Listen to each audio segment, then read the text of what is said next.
Wow. Okay, so obviously I had some inkling.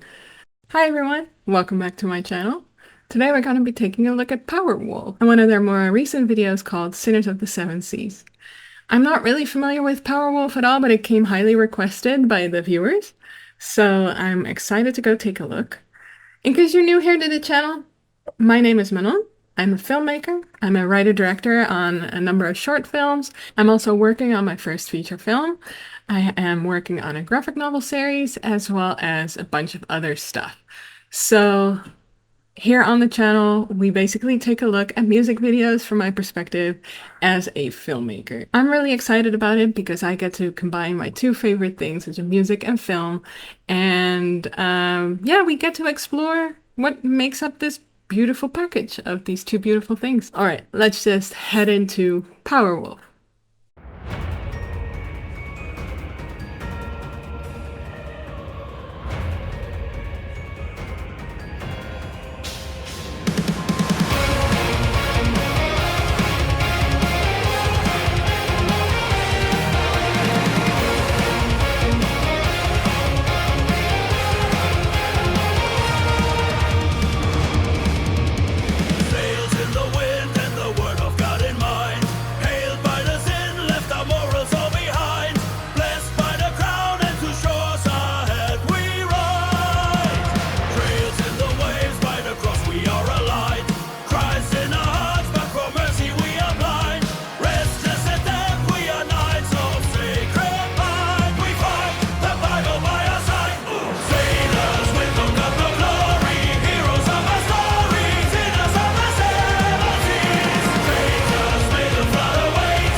Wow. Okay, so obviously I had some inkling that it was going to be somewhat pirate themed based on it being called Sinners of the Seven Seas.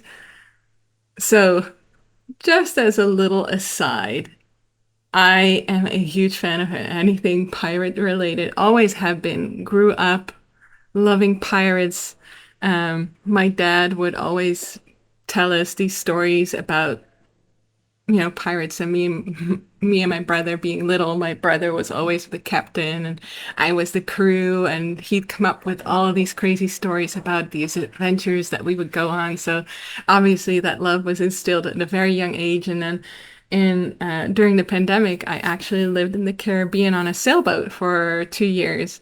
And still, whenever I'm in Europe, I actually live on a sailboat, that sailboat, and eventually we'll be sailing across the Atlantic. So it's something that I'm really passionate about and just love the freedom of. And anyway, I love the stories of pirates. And most recently also, Our Flag Means Death on HBO has been one of my favorite TV shows. Just absolutely love that TV show. So obviously the theme of this, really love it. And let's just get into some of the more specifics in regards to this story. So I'm guessing that the singer here must be maybe dead because he's painted as if he's dead. Like his makeup is just really pale white, and his hands are too. And the ship is sunk clearly here. So what's really cool is I feel like this was shot on a set where they had, they do that sometimes where they basically have like a pool of water and then build the entire set on it. And that way it's a lot easier to control than if you were outdoors in an actual, um, like a pond or a lake, or it's definitely no sea because there's no movement. But they have fire here, and they have like a smoke machine here, and then there's the light here that's really bright. It's just looking really cool, and it's looking. I love the all of these parts of the set here. It's just looking really great, and love the detail in his costume as well. That's beautiful, long vest here. So that's really, really nice. And then all of this stuff is just really nice. I wonder where this was shot. They must have shot this on a on one of these ships. I don't know if it was actually sailed out onto the water. If it was, that's really cool because you don't see that a lot with these types of ships. These really, really old ones. I've seen a number of them in the Caribbean as well, but usually they're used more as like museums or like something that you can visit in a marina or, so it's they're not usually still actively sailing and moving. So I wonder how they accomplished this, or if, much like Our Flag Means Death, it was a set, but that would be really expensive. So I don't know. Please tell me in the comments, how was this done? Like, where did they film this? What kind of ship did they use? Is it, so I'm really curious. I think it's really awesome. Love all the costumes. Really, really love this. And also, I wanted to point out the color grading, which is interesting because the highlights are fairly cool toned, so they're a little bit blue toned almost, and then the shadows are the blacks and the shadows are fairly brownish, so a lot more warm tones. So it's an interesting contrast that you don't see a lot. So I love that look. Actually, it can easily look a little bit muddy, but given the subject matter, I think it's quite fitting. And also makes it look a little bit older too. We also have these beautiful shots, which is basically the same set, except now the colors are completely different. There's no fire. It's only the really pale blue light, which makes it seem as if it's at night, it's as if it's moonlight. Very nice, and I love all those shots. Look at that. It's so cool. I'm really, really curious. Please tell me in the comments, like how they did this, and love it. And what's also interesting, so we are introduced to this figure who's kind of going around the ship. Maybe it's supposed to be Death, I don't know. Or a monk or something. Like I'm not quite sure yet what the character's role is here. What I noticed about the camera movement, it's a lot of zooming in and zooming out, zooming in and zooming out, zooming in and zooming out. And it got to the point where it was slightly repetitive. Um, and I'm curious if it's got some sort of narrative purpose. I don't think so. It's more like a stylistic choice, but I definitely noticed that there was a lot of back and forth camera movement going. So anyway, really loving like the setup here and curious to see what the story's gonna be.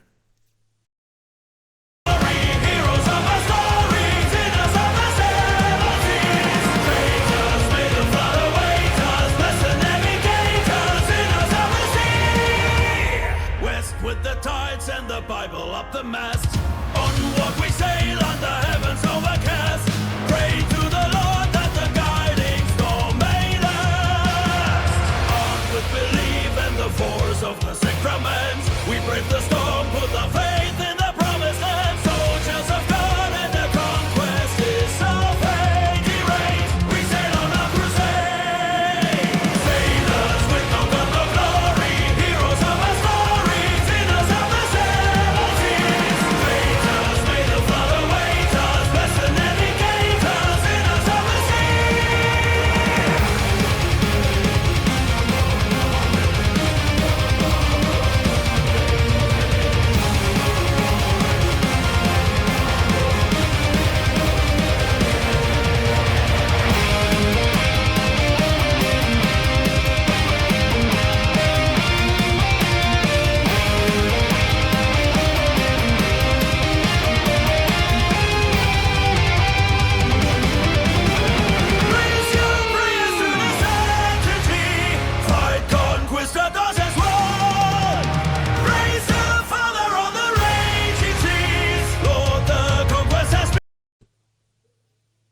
Interesting. Okay, so obviously the robed person turned out to be a woman. And if you're somewhat familiar with like pirate lore and like the stories of sailors back in the day, having a woman on board was considered to be bad luck. So maybe that's why she was hidden. On the other hand, I also felt like maybe she was a siren because the way that they then sort of immediately fell under her spell, sort of like she made this guy eat meat, which grossed me out a little bit because I'm a I've been a vegetarian forever and a vegan since the last couple of years, so I don't respond really well to meat and like that sort of stuff. So it grossed me out a little bit. But then this guy kisses her hand, the singer, and so I'm curious. And now they're opening this lock, so there's definitely going to be more story still. I really, really like how they have. So we have the singer that's in this pool. He's set up with a big mast that's come down, right? But each of the band members has its own sort of set in that pool, and while they're playing, we have the little piano, we have the guitar player. Like here's the the piano player with the mast also is really cool looking. I love that they all have this same makeup going on. There was this really cool solo here. Very nice. Again, same makeup. Love his tattoos, by the way. Those are gorgeous. Very, very, very beautiful.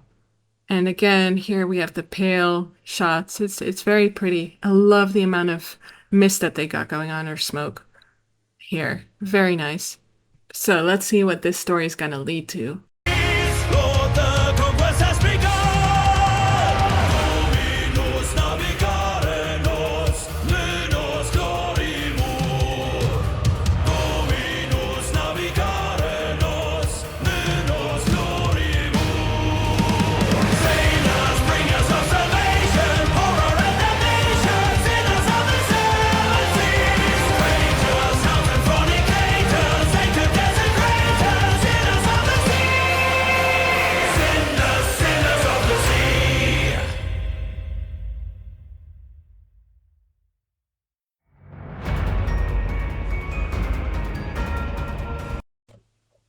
Wow.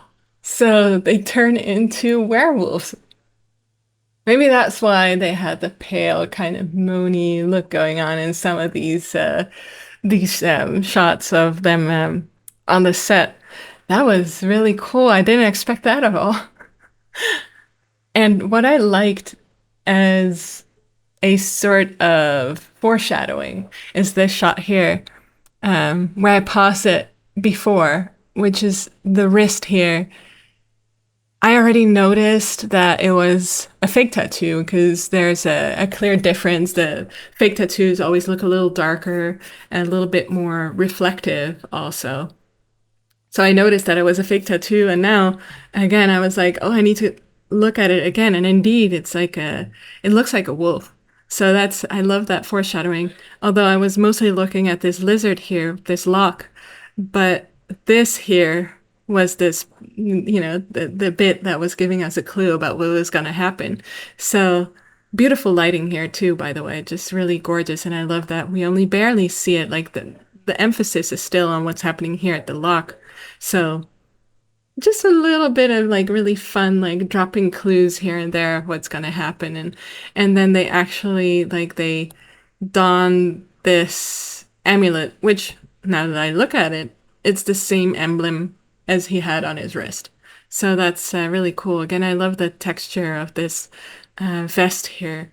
And now that I've seen who directed it, which is the VD Pictures people, that tracks because they also do a bunch of Lord of the Lost videos, and one that I covered recently.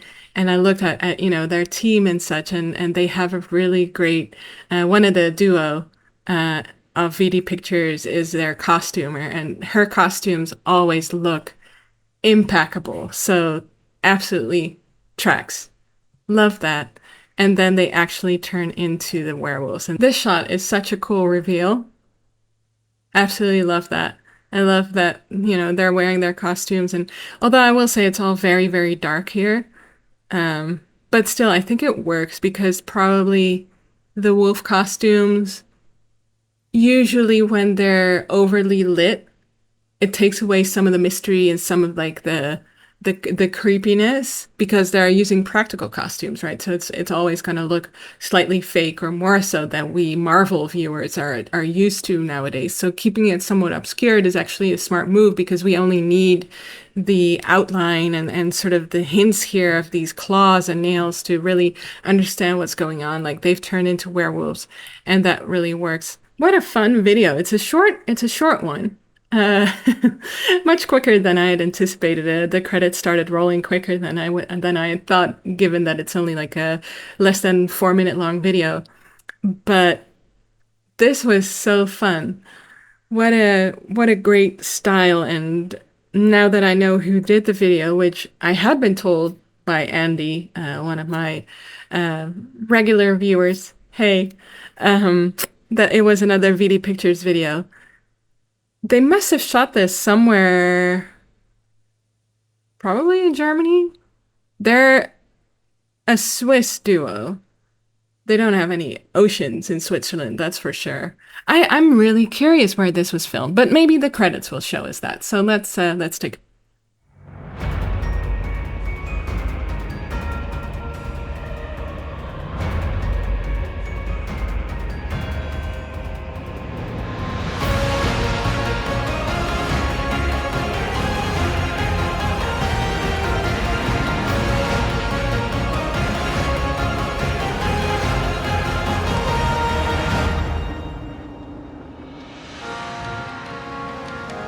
Ooh, there are BTS.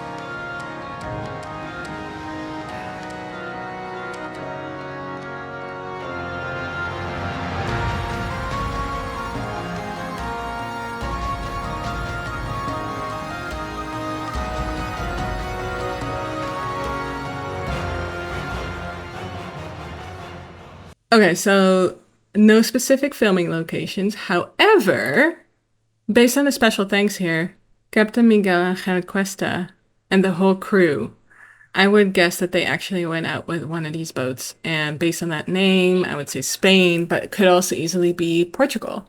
So I'm really curious where they shot it. And I did see that there is a BTS video because a BTS person is credited. Some great work on this set that we talked about, right?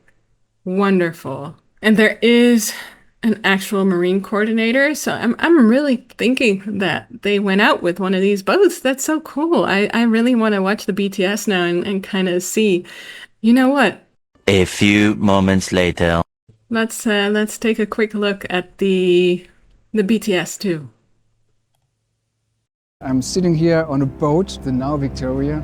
It's really windy and we are doing our video shoot today for Sinners of the Seven Seas. And I want to invite you to take part on this journey, so come with me.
The priest is back again on this beautiful boat, the Now Victoria, and I really want to describe you my memories when we entered the ship.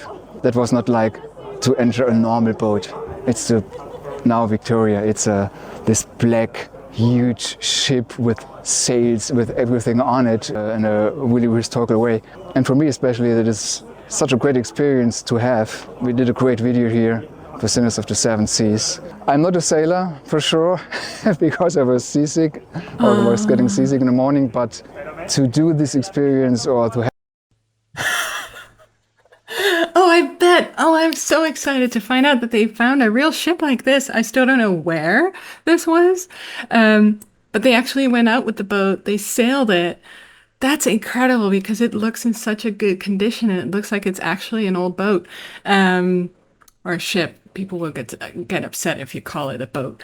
So cool. But yes, I could totally imagine they got seasick because if you're not used to that, just wanted to quickly also go to this here, kind of look at what cameras they're using. So it's interesting.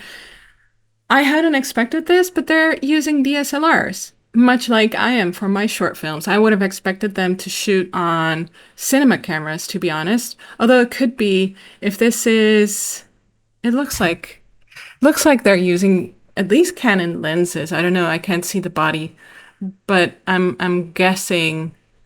Oh, he's got a monitor rigged up here, which is nice to have. It's and then he has the Ronin here as well, which is a stabilizer, which is also what I have. I had it in my background before, but I don't have it there at the moment because I've been using it. But they're relatively, I would say, entry level gear. And that's not to be demeaning at all, but more so as in I'm kind of surprised that they would use this rather than cinema cameras. But cinema cameras, just to give you an indication, if you're using the currently most popular cinema camera, which is like a Sony Venice 2, basically goes up to $100,000, which is absolutely insane. And then you only have the body, then you need all this extra stuff. You need battery packs, you need lenses that are specific camera lens or cinema lenses, and you need your monitors, you need your, it gets out of hand so quick. And I'm just really pleasantly surprised that they're using the type of stuff that I'm using. Like this camera is a Sony ZV-E1 that I'm filming on. It's probably not too far off from what he's using here. If it's a Sony camera, it might be an FX3, Sony FX3, which is sort of like the closest to a cinema camera that is actually not it's a cinema camera, but it's like in a DSLR body. They're really, really cool. And so I love, it's probably not a Sony camera, but that's the type of camera that I'm expecting that they're using. And they're far less expensive. Still expensive for you and me. But for professionals, definitely not as much, and they're good quality. And as you can see, like the stuff that they're achieving, the video looked great. Like the quality is great. Like they did some really nice. They just had some really nice shots. And what's also really cool about these modern DSLR or mirrorless DSLRs is that the autofocus is really also getting better and better. So what you normally would see with a cinema camera is that you also need an external focus puller, someone who's actually pulling focus manually on your subject.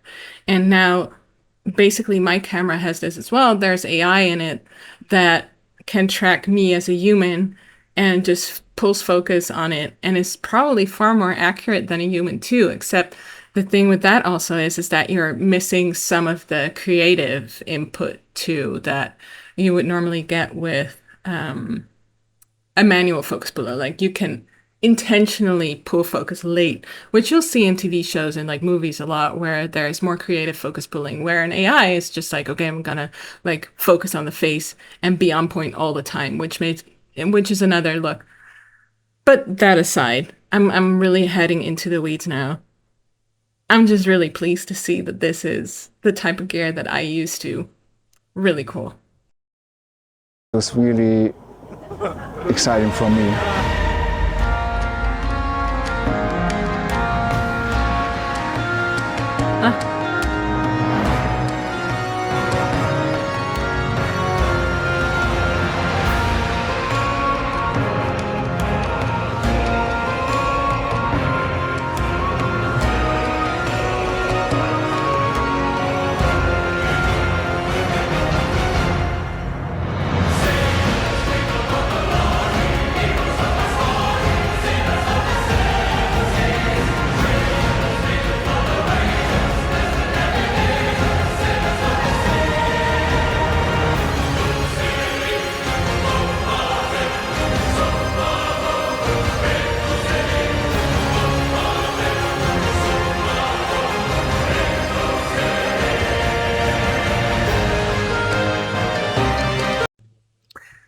Two more things that I love about these BTS. First of all, it's like the color grading is sort of very close to what they did in the video. So that's really nice. Nice touch.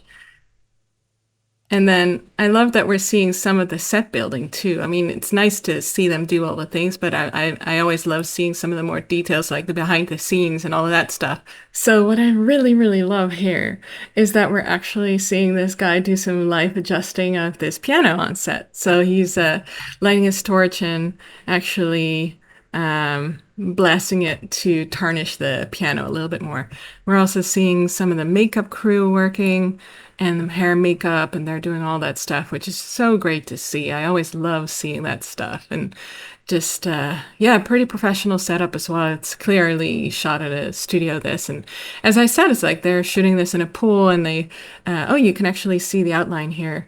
So that's really cool. That's how they do that. As I said, it's like they have a pool, they have the water, and then they are able to build that set in there. It's always complicated. You need a lot of water, obviously, and it still needs to look big enough that it's convincing that it's not just a little pool, right? So that's why they have this smoke machine going here as well. So you don't actually see the end of the pool back here, so that it feels like it just stretches into the horizon.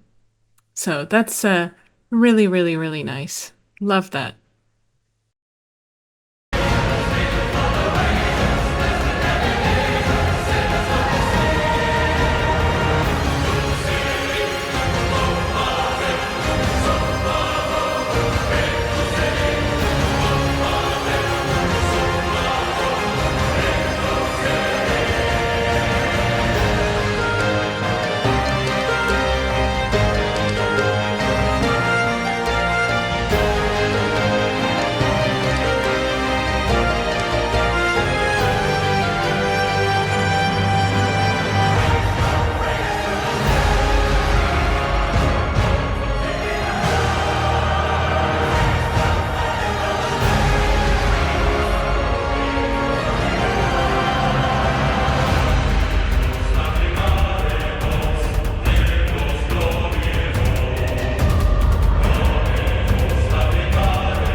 Really cool, this guy on fire, right? So that was, we saw in the credits that a stunt person was credited, and that would have been that person, because that you don't let your band members or your stars essentially wear a cloak that's on fire.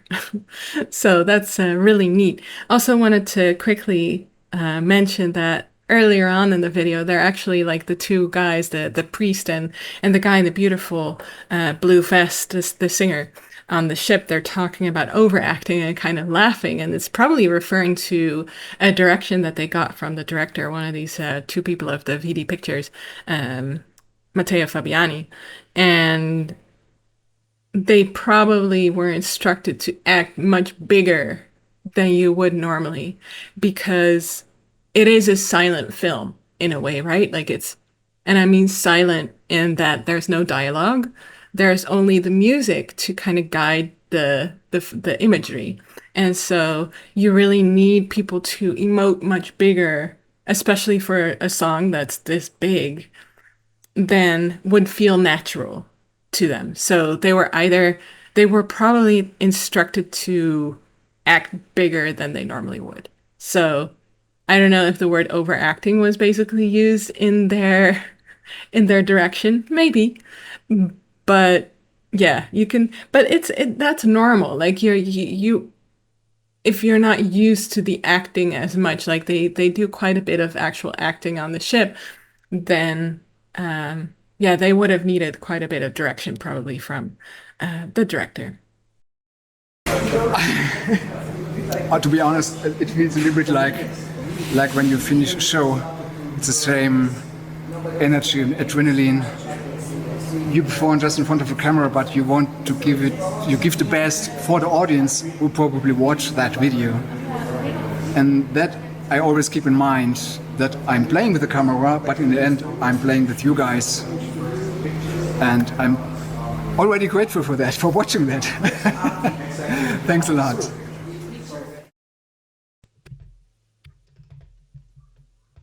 Oh, that's such a nice sentiment. And I totally agree. Like, even though it's such a different setting and they're used to a lot more feedback from the other side, right, than a camera and a director and or a DP that's behind the camera, they're they have to take that same kind of energy to the video to, because they're usually what is going to intrigue the audience to get them to come to shows, to get them to be a part of this thing. And so even if you can't really get there energy wise, the song definitely helps because it is such a big song. But I thought that was a really nice closing sentiment. Anyway, this is turning rather long. I really enjoyed actually watching the BTS and recording my reaction to that as well. I usually watch the BTS if they're available right after watching the video and recording my reaction, and I don't normally react my reaction to the BTS too. But let me know what you thought of this format. I think I hope I was able to give a little bit more information about what we're actually seeing in the BTS, because I think it does still, they didn't explain much here. So it's maybe nice to kind of get a little bit of insight of, okay, so what does this mean? What are we actually seeing? How is this still achieved? Right? So let me know. And yeah, let me know your thoughts on this beautiful Powerwolf video. Either way, this was really fun. Thank you so much again for joining me. Make sure you subscribe to the channel if you haven't yet. And also, I'm on Patreon, where I share these videos in early access, as well as some exclusive videos that aren't really available anywhere else. And yeah, join our community. Join us in the comments. We all really love music and talking about the visuals and just appreciating our favorite bands. And yeah, I appreciate you, and I hope to see you for the next one. Peace.